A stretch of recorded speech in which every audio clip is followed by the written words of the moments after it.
الحمد لله رب العالمين وصلى الله وسلم وبارك على عبده ورسوله نبينا محمد وعلى آله وصحبه وأتباعه إلى يوم الدين. أما بعد، أعوذ بالله من الشيطان الرجيم. قل هذه سبيلي أدعو إلى الله على بصيرة أنا ومن اتبعني وسبحان الله وما أنا من المشركين. کتاب التوحید کا چوتھا باب الدعاء إلى شہادت اللہ الہ الا اللہ، توحید کی طرف بلانے کا باب ہمارے درس کا موضوع ہے۔ ہم اس درس میں حدیث معاذ کا دراسہ کریں گے۔ حضرت معاذ بن جبل رضی اللہ عنہ کو جو نبی صلی اللہ علیہ وسلم نے یمن کا معلم گورنر بنا کر بھیجا، تو آپ نے ان کو نصیحت فرمائی کہ پہلی دعوت ہونی چاہیے توحید، کیونکہ توحید کی درستگی کے بغیر عمل کی درستگی کا کوئی تصور ہی اسلام میں نہیں۔ کسی بھی عمل کے صحیح اور درست ہونے کے لیے، مقبول ہونے کے لیے ضروری ہے کہ آدمی کا عقیدہ توحید صحیح ہو۔ آپ نے فرمایا کہ جب توحید کی دعوت وہ لوگ قبول کر لیں تو اس کے بعد پہلا واجب اور پہلا فریضہ جو توحید کے بعد ایک مسلمان کے اوپر واجب ہوتا ہے، عائد ہوتا ہے، وہ ہے پنجگانہ نماز کی ادائیگی۔ آپ نے فرمایا کہ جب توحید کی دعوت قبول کر لیں، مسلمان ہو جائیں قولاً و عملاً، تو ان کو بتاؤ کہ اللہ نے دن رات میں 5 وقت کی نمازیں فرض کی۔ گویا 5 وقت کی نماز توحید کے اور رسالت کے اقرار کے بعد سب سے پہلا فریضہ ہے۔ اسلام کے کسی بھی ارکان کی ادائیگی سے پہلے شہادتین کے بعد سب سے پہلا فریضہ ایک مسلمان پر عائد ہوتا ہے کہ وہ پنجگانہ نماز کا پابند ہو۔ اس سے اسلام میں نماز کی اہمیت کا اندازہ کیجیے۔ اور یہ بات بھی سمجھ میں آئی کہ جب تک آدمی مسلمان نہ ہو جائے، نماز کی ادائیگی کا اس سے مطالبہ نہیں کیا جا سکتا۔ بہت سارے لوگ کہتے ہیں ہم مسجد میں بھی جا کر نماز پڑھ لیتے، آپ ہماری مندر میں کیوں نہیں آتے؟ آپ بھی متھے ٹیک دیجیے، تمام دھرم تو ایک ہی ہے۔ ہم فلاں مسجد میں تو جاتے، تھوڑی کہ نماز پڑھ لیتے، لوگوں کے ساتھ شامل ہو جاتے۔ ہم تو روزہ بھی مہینے بھر کا رکھتے، بیکار رکھتے، اپنے نفس کو دھوکہ دیتے، کچھ اور سیاسی مقصد ہوگا آپ کا۔ لیکن اسلام میں نماز، روزے وغیرہ کی ادائیگی تب تک صحیح نہیں ہے جب تک کہ عقیدہ صحیح نہ ہو، جب تک کہ آدمی اللہ کی توحید اور نبی کی رسالت کو نہ مانے، اس کے بعد تب نماز۔ یہاں علماء نے اصولی گفتگو کی ہے کہ کیا کفار اسلام کی فروعات کے اسلامی احکام کے مکلف ہیں، مخاطب ہیں؟ کا مخاطب تو ہیں، لیکن ادائیگی کا مطالبہ اسلام کے بعد ہوگا۔ اس کا مطلب یہ ہوا کہ اگر ہم ان کو کہتے ہیں کہ فروع اسلام کے بھی وہ مخاطب ہیں، تو اگر کوئی کافر ہو کر مرتا ہے تو نہ صرف اس کو کفر اور شرک کی وجہ سے گناہ ہوگا اور عذاب ہوگا، بلکہ تم نے نماز کیوں نہیں پڑھی تھی، روزہ کیوں نہیں رکھا تھا، حج کیوں نہیں کیا تھا، ان تمام اعمال کے اوپر بھی گناہ ہوگا اور سزا بڑھے گی، اس کی مزید بڑھے گی۔ آخرت میں سزا کے اعتبار سے ہر عمل کے بدلے میں نہ کرنے کے نتیجے میں سزا بڑھتی چلی جائے گی، لیکن اسلام میں اعمال کی وجہ آوری، ارکان کی وجہ آوری اس وقت تک صحیح نہیں ہوگی جب تک کہ وہ کلمہ توحید اور رسالت کا اقرار نہ کر لیں۔ جیسا کہ سورہ مدثر آیت نمبر 42-43 میں دیکھیے، مشرکین سے پوچھا جائے گا ما سلککم فی سقر، یہ جہنمیوں ادھر جہنم میں کیوں آئے، مشرکوں جہنم میں کیوں آئے؟ تو کہیں گے قالوا لم نک من المصلین ولم نک نطعم المسکین، ہم نماز نہیں پڑھتے تھے، ہم مسکینوں کو کھانا نہیں کھلاتے تھے۔ تو اس طریقے سے مشرکوں کو اور بھی اعمال دینیہ کی ادائیگی کے سبب عذاب ہوگا، لیکن شریعت میں مطالبہ ہوگا ادائیگی کا کب؟ جب وہ شہادت اللہ الہ الا اللہ اور شہادت اللہ محمد رسول اللہ کو پختہ کر لیتا۔ بہرحال یہ ایک علمی گفتگو تھی جس کی طرف اشارہ کیا گیا کہ کفار فروع اسلام کے مخاطب ہیں، البتہ ادائیگی کا مطالبہ، بجا آوری کا مطالبہ اسلام کا کلمہ پڑھنے کے بعد ہی ان سے ہوتا ہے۔ اس لیے فرمایا آپ صلی اللہ علیہ وسلم نے کہ ان کو توحید کی دعوت دو، جب وہ توحید کو قبول کر لیں تب ان کو کہو کہ اللہ نے دن رات میں 5 وقت کی نمازیں تم پر فرض کی، 5 وقت کی نماز۔ اس کا مطلب یہ کہ اسلام میں کوئی چھٹی نماز فرض نہیں ہے۔ تو اگر آپ سے کوئی پوچھے کہ اچھا وطر کی نماز فرض ہے کہ سنت، تو آپ کہیں سنت مؤکدہ، لیکن فرض نہیں، کیونکہ رات دن میں اللہ نے 5 وقت کی نماز ہی فرض کی ہے۔ اگر آپ وطر کو فرض کہیں گے تو واجب کہیں گے تو 6 وقت کی نماز ہو جائے گی۔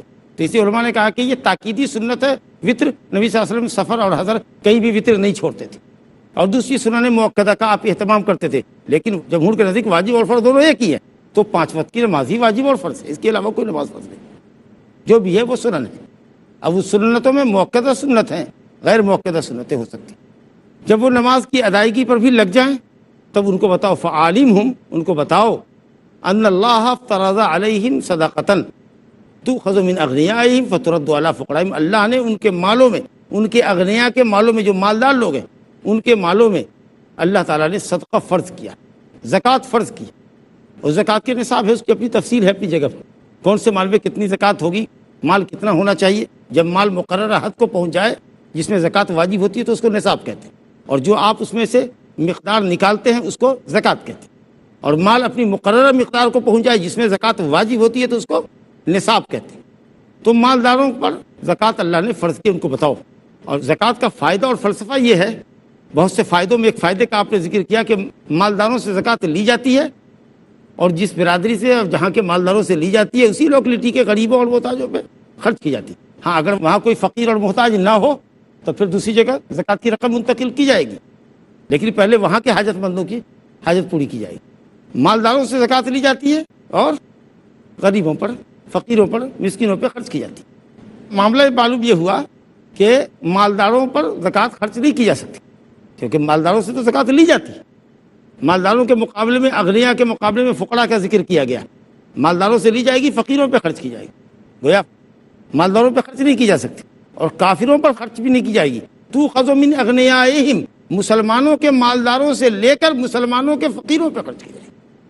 ہاں کوئی کافر ہے، اسلام کی طرف رغبت رکھتا ہے تو اس پر خرچ کی جائے، تالیف قلب کے لیے، وہ ایک الگ چیپٹر ہے۔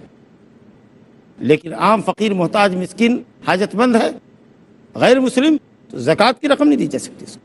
فقیروں پر زکوٰۃ کے مصارف 8 مصارف ہیں، اللہ رب العالمین نے سورہ توبہ آیت نمبر 60 میں بیان فرمایا، انما الصدقات للفقراء والمساکین والعاملین علیہا الی آخر الآیہ۔ لیکن سب سے پہلا حق فقیر کا ہے، کیونکہ وہ زیادہ حاجت مند ہوتا ہے، اس کا حق موقد ہے، پھر فقیروں کی تعداد بھی زیادہ ہے، اس لیے نبی صلی اللہ علیہ وسلم نے یہاں پر فقراء کا ذکر کیا۔ انہیں زکوٰۃ تو بعض مالداروں کو بھی ملتی ہے، جہاد فی سبیل اللہ کرنے والوں کو، اسی طریقے سے صدقے وصولنے والے حاکم وقت نے جن کو متعین کیا ہے صدقے کے اوپر اور صدقے کے حسابات رکھنے پر، خرچ کرنے پر، وہ اگر اپنے گھر کے کروڑ پتی بھی ہے تو زکوٰۃ کی رقم سے ان کو تنخواہ دی جائے گی، بشرطے کہ حاکم وقت کی طرف سے وہ نامنیٹ ہے، متعین۔ مجاہد فی سبیل اللہ مالدار ہے، اپنے گھر کے کروڑ پتی، زکوٰۃ دی جائے گی، وہ مسئلہ الگ ہے۔ لیکن فقیروں کا حق سب سے مقدم ہے، اس لیے یہاں ذکر کیا گیا کہ ان کے مالداروں سے لیا جائے گا اور فقیروں پر خرچ کیا جائے گا۔ اب مالدار اگر بچہ ہو، مسلمان کا بچہ ہو، مالدار ہے، باپ نہیں ہے اس کا، لیکن اس کا ولی ہے جو اس کی دیکھ ریکھ کرتا ہے، تو بچے کے مال میں بھی زکوٰۃ واجب ہوگی، کیونکہ زکوٰۃ واجب ہوتی ہے مال میں، اس کے جسم پہ نہیں۔ ہاں نماز ابھی اس پہ فرض نہیں ہے، روزہ ابھی فرض نہیں بچہ ہے تو، لیکن اگر 2 سال کا بچہ ہے، کروڑوں کی جائیداد اس کا باپ چھوڑ کے بڑا ہے، اب کسی کو پاور آف اٹرنی دے دیا گیا ہے دیکھ ریکھ کرنے کے لیے، تو اس کی ذمہ داری ہوگی کہ اس کے حسابات صحیح کر کے زکوٰۃ نکالے۔ کوئی شخص مالدار ہے لیکن دیوانہ ہے، پاگل ہے، پاگل خانے میں رہتا ہے، لیکن جو اس کے کاروبار کو دیکھتا ہے اس کو ایک ایک پیسے کا حساب کر کے زکوٰۃ دینا ہوگا۔ تو زکوٰۃ مال میں واجب ہوتی ہے، چاہے وہ بچہ ہو، جوان ہو، مرد ہو، عورت ہو، سب کے اوپر زکوٰۃ واجب ہے، جو بھی صاحب نصاب ہو۔ اور اس کے بعد آپ نے فرمایا کہ جب زکوٰۃ دینے کو بھی قبول کر لیں، ترتیب والی، ایک کے بعد 1 بائی 1 ان کو دعوت دی جا رہی ہے، ایک ہی مرتبہ ساری بات مت کو۔ دعوت میں بڑی اہمیت ہے ترتیب کی، جو چیز جتنی اہم ہو اس پر اتنا فوکس ہونا چاہیے، وہ پہلے اس کو پیش کرو۔ توحید کی دعوت سب سے پہلے، اس کے بعد نماز، اس کے بعد زکوٰۃ، 1 بائی 1۔ تو اس طریقے سے دعوت کا کام ہونا چاہیے، الاہم فالاہم، جو چیز جتنی زیادہ اہم ہو اس کو پہلے، اس کے بعد، پھر اس کے بعد، پھر اس کے بعد، اس طرح سے۔ لوگ ثانوی اور دوسرے تیسرے درجے کی چیز ہوتی ہے اس کو پہلے پیش کرتے ہیں، اور توحید کی دعوت کو سب سے لاسٹ پہ۔ ارے ہم تو مسلمان ہیں، مسلمانوں کے درمیان کیا توحید کی بات کرنا؟ یہاں تو کتنے مسلمان ہیں جو توحید سمجھتے ہیں کہ صرف اللہ کو خالق مالک رازق سمجھتے ہیں، کائنات کا پیدا کرنے والے سمجھتے ہیں، دیٹس آل۔ اور شرک کرتے ہیں تو کہتے ہیں یہ شرک تھوڑی ہے، یہ تو بزرگوں کا احترام ہے، عقیدت ہے ان سے، اس کا مظاہرہ ہے۔ آپ عقیدت محبت کیا جانیں؟ تو اس وقت تو سب سے زیادہ مسلمان اس بات کا مستحق ہے کہ اس کو توحید کی دعوت دی جائے اور توحید کا معنی سمجھایا جائے، توحید کے تقاضے بتائے جائیں۔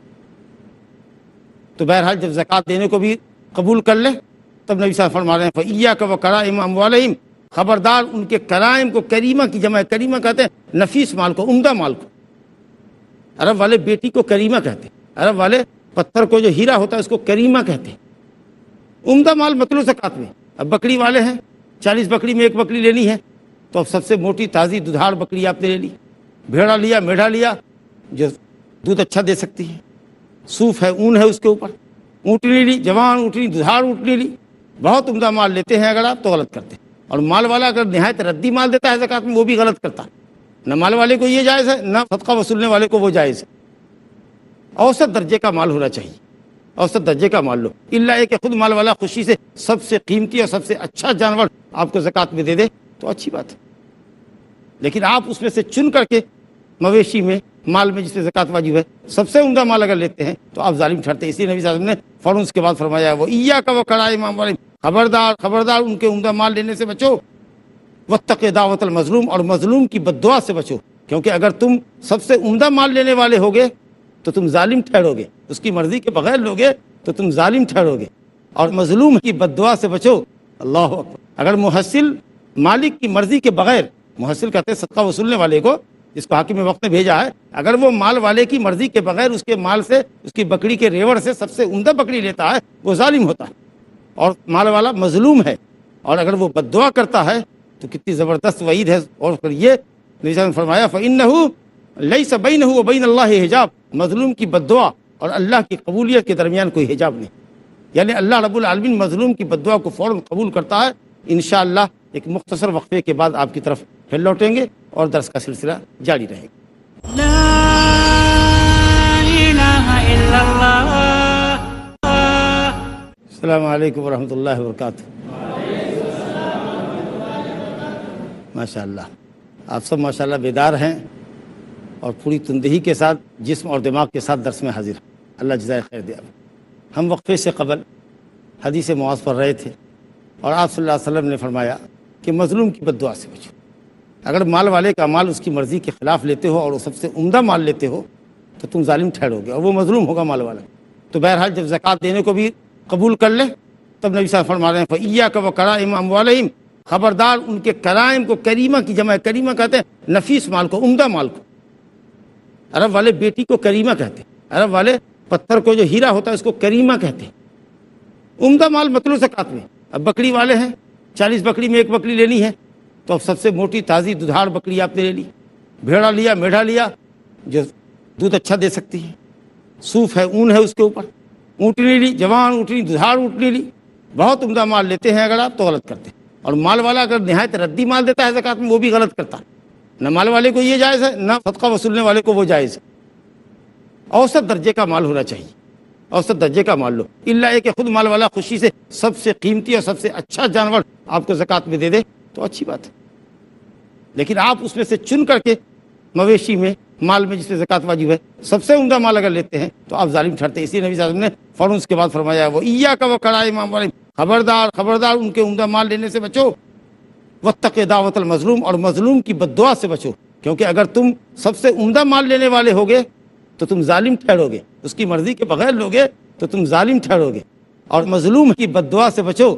اللہ اکبر۔ اگر محصل مالک کی مرضی کے بغیر، محصل کہتے ہیں صدقہ وصولنے والے کو، جس کو حاکم وقت نے بھیجا ہے، اگر وہ مال والے کی مرضی کے بغیر اس کے مال سے، اس کی بکری کے ریوڑ سے سب سے عمدہ بکری لیتا ہے، وہ ظالم ہوتا ہے اور مال والا مظلوم ہے۔ اور اگر وہ بد دعا کرتا ہے تو کتنی زبردست وعید ہے۔ اور پھر یہ نبی صلی اللہ علیہ وسلم نے فرمایا فَإِنَّهُ لَيْسَ بَيْنَهُ وَبَيْنَ اللَّهِ حجاب، مظلوم کی بد دعا اور اللہ کی قبولیت کے درمیان کوئی حجاب نہیں، یعنی اللہ مظلوم کی بد دعا کو سنتا ہے۔ حدیث ہے مسند احمد میں، حضرت ابو ہریرہ رضی اللہ عنہ سے روایت ہے کہ دعوت المظلوم مستجابہ وإن كان فاجرا ففجوره على نفسه، حدیث کی سند حسن ہے کہ مظلوم کی بد دعا سے بچو، چاہے وہ مظلوم فاسق و فاجر ہی کیوں نہ ہو، ایون وہ فاجر اور فاسق کیوں نہیں ہو، اگر تم ظلم کرتے تو تم ظالم ہو، اور وہ مظلوم ہوگا اس کی بد دعا لگے گی۔ وہ فاجر ہے تو اس کا فجور، اس کا فسق، اس کا گناہ اس کے سر، لیکن آپ تو بہرحال ظلم کیا تو آپ ظالم ٹھہرے۔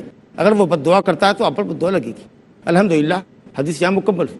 اس حدیث میں ایک چیز جو سمجھنے کی ہے وہ یہ کہ آپ صلی اللہ علیہ وسلم نے توحید کے ساتھ نماز کو اور زکوٰۃ کا ذکر کیا ہے، روزے کا ذکر اور حج کا ذکر نہیں ہے، جبکہ حضرت معاذ بن جبل انصاری رضی اللہ عنہ کو نبی صلی اللہ علیہ وسلم نے ایسے وقت میں بھیجا تھا جب تقریباً اسلام مکمل ہو رہا تھا۔ صوم بھی واجب تھا، وہ تو سن 2 ہجری میں واجب ہوا، کہ حج بھی سن 9 ہجری میں واجب ہوا، وہ بھی ہو چکا تھا کیونکہ 10 میں بھیجا آپ نے اہل علم کے صحیح قول کے مطابق۔ پھر صوم کا اور حج کا ذکر حدیث میں کیوں نہیں ہے، اس پر علماء نے خاصی بحث کی ہے، لیکن جو سب سے سالڈ جواب ہے انشاءاللہ وہ یہ ہے کہ نبی صلی اللہ علیہ وسلم ہر مقام کی مناسبت سے بات فرمایا کرتے تھے۔ تو آپ نے نماز اور زکوٰۃ کا اکثر ایک ساتھ ذکر کیا، قرآن مجید میں بھی آپ دیکھیں تو نماز اور زکوٰۃ کا ایک ساتھ ذکر ہے، حدیثوں کے اندر بھی نماز اور زکوٰۃ کا ایک ساتھ ذکر، کیونکہ یہ 2 ایسی عبادتیں ہیں کہ اس کے ترک پر قتال کیا جائے، جو نماز نہ پڑھے، جو زکوٰۃ نہ دے، اگر اسلامی حکومت ہو تو اس سے قتال کیا جائے۔ اسلامی حکومت ایسے لوگوں سے قتال کرے گی رب العالمین فرماتا ہے فَإِن تَابُوا وَأَقَامُوا الصَّلَاةَ وَآتَوُا الزَّكَاةَ فَخَلُّوا سَبِيلَهُم، سورۃ توبہ آیت نمبر 5 میں۔ شرک سے توبہ کرے، نماز قائم کرے، زکوٰۃ دے، تب ان کی راہ چھوڑو، ورنہ گھیرے رہو، جانے نہیں دیں گے۔ تو نماز اور زکوٰۃ کی ایک دوسری شان ہے، اور یہ دونوں ظاہری عبادت ہے، ایک بدنی ہے ایک مالی ہے۔ ایک شخص 10 بجے دن میں کلمہ پڑھے تو ہم یہ تو کہیں گے کہ یہ معصوم ہوا، مسلمان ہو گیا، لیکن اس کو اپروول ابھی نہیں دیں گے۔ اپروول دیں گے جب وہ نماز پڑھے گا، ظہر کی نماز آئے گی تب کہ ہاں یہ دلیل ہوگی اس کے ایمان کی۔ تو نماز اور زکوٰۃ کی دوسری شان، زکوٰۃ بھی دیتے ہیں، دینے والے دیتے ہیں، اور دنیا دیکھتی ہے کہ ہاں دینے والا فلاں ہے، لینے والا فلاں ہے۔ لیکن آپ صلی اللہ علیہ وسلم نے کہیں ذکر کیا نماز، زکوٰۃ اور صوم کا، حج کا ذکر نہیں کیا، اس لیے کہ حج یا تو اس شخص پہ فرض نہیں ہے، یا پھر حج کا معاملہ یہ ہے کہ زندگی میں ایک مرتبہ حج فرض ہوتا ہے، ہر کسی پہ بھی نہیں ہوتا، مالدار پہ ہوتا ہے اور ایک مرتبہ ہوتا ہے۔ اور روزے کا معاملہ یہ ہے کہ روزہ ایک سری عبادت ہے، بدنی عبادت تو ہے لیکن سری عبادت ہے۔ ایک شخص روزے سے نہ ہو، گھر میں کھا پی کر کے باہر نکلے اور لوگوں سے کہے میں روزے دار ہوں، سب کوئی مان لے گا کہ روزے دار ہے۔ تو روزہ ایک سری عبادت ہے، حج پوری زندگی میں ایک مرتبہ فرض ہے۔ اسی لیے نبی صلی اللہ علیہ وسلم مقام کے مناسب بات کرتے تھے۔ نماز اور زکوٰۃ کی چونکہ شان الگ ہے اور یہ دونوں ظاہری باہری عبادت ہے، اس کے طرف پر قتال ہے، اسی لیے اس کا بطور خاص ذکر کیا گیا ہے، اور صوم کا اور حج کا ذکر نہیں کیا گیا کہ صوم سری عبادت ہے اور حج پوری زندگی میں ایک مرتبہ فرض ہے۔ بہت سی حدیثوں میں ذکر بھی ہے، صوم کا بھی ہے ذکر، حج میں، لیکن یہاں معاذ بن جبل کی روایت میں نہیں ہے۔ اسے یہ کہنا کہ راوی نے مختصر کر دیا ہوگا، یہ راوی کے اوپر الزام ہوگا، کیونکہ یہ حدیث اگر دوسری سند سے آئے اور کسی سند میں صوم اور حج کا ذکر ہو اور کسی سند میں نہ ہو تو یہ بات کہی جائے گی کہ ہاں راوی نے مختصر کیا ہے۔ لیکن یہاں جو بھی روایت معاذ بن جبل کے یمن بھیجے جانے کے تعلق سے ہے، اس میں صوم اور حج کا ذکر نہیں ہے، تو یہ جواب بھی نہیں دیا جا سکتا کہ ابھی حج فرض نہیں ہوا تھا، بلکہ یہ جواب ہوگا کہ صوم کا اس لیے ذکر نہیں ہوا کہ صوم سری عبادت ہے، اور حج کا ذکر اس لیے نہیں کیا کہ حج زندگی میں ایک مرتبہ فرض ہے، وہ بھی مخصوص لوگوں پر فرض ہے، لیکن نماز اور زکوٰۃ کی حیثیت دوسری ہے، اور یہ دونوں ایک ساتھ عبادت آتی ہے، دونوں کے ترک پر قتال ہے۔ جیسا کہ قرآن میں کہا اللہ تعالیٰ نے فَإِن تَابُوا وَأَقَامُوا الصَّلَاةَ وَآتَوُا الزَّكَاةَ فَخَلُّوا سَبِيلَهُم، اسی لیے آپ نے بطور خاص نماز اور زکوٰۃ پر فوکس کیا ہے۔ اس حدیث کے تعلق سے یہ بات آپ کے سامنے آئی۔ اب اسی باب کے اندر باب الدعاء الی شہادت اللہ الہ الا اللہ کے اندر ایک عظیم حدیث اور بھی دعوت کی اہمیت کے تعلق سے، یہ حدیث جو دعوت کی اہمیت کے تعلق سے تھی کہ حضرت معاذ بن جبل رضی اللہ عنہ کو نبی صلی اللہ علیہ وسلم نے پوری تیاری کے ساتھ، علم کے ساتھ یمن بھیجا تھا اور وہاں کے لوگوں کی دعوت پر مامور کیا تھا۔ اسی طریقے سے دعوت کی اہمیت کے لیے ایک اور بڑی اہم حدیث صحیحین ہی کی روایت ہے، اس کو صاحب کتاب نے ذکر کیا ہے، اور وہ روایت ہے سہل بن سعد بن مالک رضی اللہ عنہ سے روایت ہے۔ یہ سہل بن سعد زبردست صحابی ہیں، وہ بڑی لمبی عمر انہوں نے بھی پائی ہے، سن 88 میں غالباً ان کا انتقال ہوا ہے، اور انہوں نے بھی 100 سال سے زیادہ کی عمر پائی ہے، یہ اور ان کے والد دونوں صحابی ہیں ماشاءاللہ۔ تو یہ سہل بن سعد نبی صلی اللہ علیہ وسلم سے روایت کرتے ہیں کہ نبی کریم صلی اللہ علیہ وسلم نے خیبر کے دن کہا تھا، غزوہ خیبر کے موقع پر، پوری اٹینشن پوری توجہ چاہتے ہیں اس حدیث کے اوپر۔ خیبر کے دن آپ نے یہ فرمایا تھا، کہا تھا لأعطین الرایۃ غدا، میں کل جھنڈا ایک ایسے شخص کے ہاتھ میں دوں گا، لأعطین الرایۃ غدا رجلا یحب اللہ ورسولہ ویحبہ اللہ ورسولہ، ایسے شخص کو دوں گا جو اللہ اور اس کے رسول سے محبت کرتا ہے اور اللہ اور اس کے رسول اس شخص سے محبت کرتے ہیں۔ جب یہ بات آپ نے کہی، اور صرف یہی نہیں بلکہ آگے کہا یفتح اللہ علی یدی، اللہ اس کے ہاتھ پر فتح کر دے گا، خیبر فتح ہو جائے گا، قلعہ فتح ہو جائے گا، تو بہت بڑی بات تھی۔ آپ نے ایک بشارت دی اور کہا ایک شخص، ایک ایسا شخص جو اللہ اور اس کے رسول سے محبت کرتا ہے۔ حدیث پر گفتگو آگے بڑھانے سے پہلے سلمہ بن اکوع رضی اللہ عنہ کی ایک روایت کا اشارتاً ذکر مناسب ہے کہ نبی صلی اللہ علیہ وسلم خیبر میں گئے صحابہ کے ساتھ، وہی صحابہ تھے جو صلح حدیبیہ میں تھے آپ کے ساتھ، 1400 صحابہ اکرام۔ حضرت علی رضی اللہ عنہ پیچھے رہ گئے تھے کیونکہ ان کو آشوب چشم تھا، آنکھ سرخ ہو گئی تھی، آنکھ میں درد اور تکلیف تھی، وہ پیچھے رہ گئے، وہ خیبر نبی صلی اللہ علیہ وسلم کے ساتھ نہیں پہنچے تھے۔ جب آپ وہاں پہنچے، پھر حضرت علی رضی اللہ عنہ کو خیال آیا کہ آپ صلی اللہ علیہ وسلم گئے، صحابہ گئے اور میں پیچھے رہ جاؤں، چنانچہ انہوں نے خیبر کا رخ کیا اور بعد میں جا کر کے وہاں خیبر کے لشکر میں جا ملے۔ جب آپ صلی اللہ علیہ وسلم جس صبح کو جھنڈا دینے والے تھے، اس صبح سے پہلے والی جو شام تھی، جیسے مثال کے طور پر آج کی صبح ہے تو آج جھنڈا دینا ہے، تو اس سے پہلے جو نائٹ گزری ہے ابھی، اس کی شام میں یہ گفتگو آپ کی ہو رہی ہے۔ پھر آپ نے بلایا اور حضرت علی رضی اللہ عنہ کو جھنڈا دیا۔ یہ سلمہ بن اکوع کی حدیث کا خلاصہ۔ جو حدیث ہمارے سامنے ہے سہل بن سعد کی، صحیح ہے کی، اس کو ہم پڑھ رہے ہیں کہ کہ آپ نے یہ فرمایا کہ میں کل ایک ایسے شخص کو جھنڈا دوں گا جو اللہ اور اس کے رسول سے محبت کرتا ہے اور اللہ اور اس کا رسول اس سے محبت کرتا ہے. اور جھنڈا کس کے ہاتھ میں گیا؟ حضرت علی رضی اللہ عنہ کے ہاتھ میں. الحمدللہ یہ حدیث حضرت علی رضی اللہ عنہ کی فضیلت پر روز روشن سے زیادہ واضح طریقے پر دلالت کرتی ہے. بلکہ حضرت علی رضی اللہ عنہ کی فضیلت میں جتنی حدیثیں آئی ہیں ان حدیثوں میں سب سے صحیح حدیث یہی حدیث.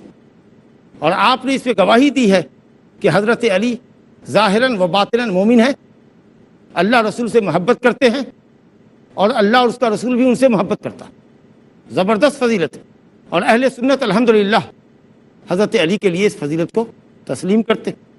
یہ حدیث بہترین حدیث ہے جس کے ذریعے حضرت علی کے مخالفین خوارج فرقے پر ہم رد کر سکتے ہیں، جو حضرت علی سے محبت نہیں رکھتے، ان کے اہل بیت سے محبت نہیں رکھتے، بلکہ ان کو کافر اور فاسق کہتے. ان کے خلاف زبردست رد ہے کہ دیکھو رسول اللہ صلی اللہ علیہ وسلم نے کیسی منقبت حضرت علی کی بیان کی. لیکن خوارج پر یہ رد، اور جس کی جو فضیلت کی حدیث ہے اور اللہ کے نبی نے فرمائی ہے، الحمدللہ وہ اسلام پر ہی رہا قائم. کیوں؟ اس لیے کہ اللہ اور اس کا رسول کسی ایسے شخص کی تعریف نہیں کر سکتا جس کے متعلق رب العالمین جانتا ہے کہ وہ مرتد ہو جائے گا آگے. تو جو آگے مرتد ہو جائے گا اس کی فضیلت قرآن میں اور حدیث میں نبی کی زبان پر بیان کرے، نہیں، اور یہ ممکن نہیں. یہ کوئی نجومی اور کاہن کا قول ہے کہ آج ایک بات کہے گا کل پھر جائے گا، ایک بات صحیح بولے گا 99 باتیں غلط بولے گا. یہ اللہ رسول کی بات ہے.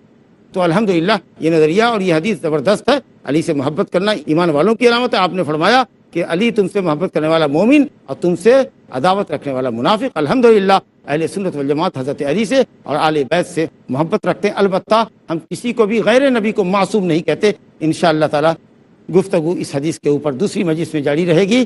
وباللہ تعالی توفیق. وصلی اللہ علی نبینا محمد وآلہ وصحبہ اجمعین.